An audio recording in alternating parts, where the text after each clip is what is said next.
అందరూ రేపొద్దు నేను 8కి వస్తాను, ఎంతమందిలో నేను చెక్ చేస్తాను.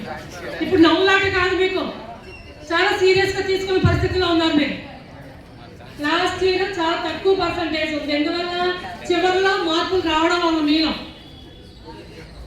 అందరూ కూడా మంచి మార్కులు తెచ్చుకోవాలి, అందరూ పాస్ అవ్వాలి, 100% పాస్ అవ్వాలి. తర్వాత మీకు ఆల్టర్నేట్ డేస్ ఉన్నాయి. ఎగ్జామ్ వాళ్ళ 16th ఎగ్జామ్ అంటే 17th గ్యాప్ వస్తుంది, 18th ఉంది. అలాగా ఒక్కొక్క రోజు గ్యాప్ ఉంది మీకు. లేకపోతే ఒక్కొక్కసారి 2 days కూడా ఉన్నాయి కొన్ని సబ్జెక్ట్స్కి అయితే.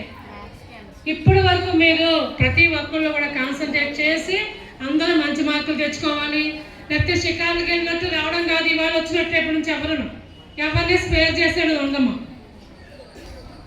గుర్తుపెట్టుకోండి, ప్రతి ఒక్కళ్ళు మంచి మార్కులతో పాస్ అవ్వాలని కోరుకుంటున్నాం. పాస్ అయితే మీ పేరెంట్స్కి హ్యాపీ, మీకు హ్యాపీ, టీచర్స్ అందరికి కూడా హ్యాపీగా ఉంటుంది. ఇది చాలా ఇంపార్టెంట్. ఈ 45 days 48 days మాత్రం ఉంది మీకు, జాగ్రత్తగా చదవండి.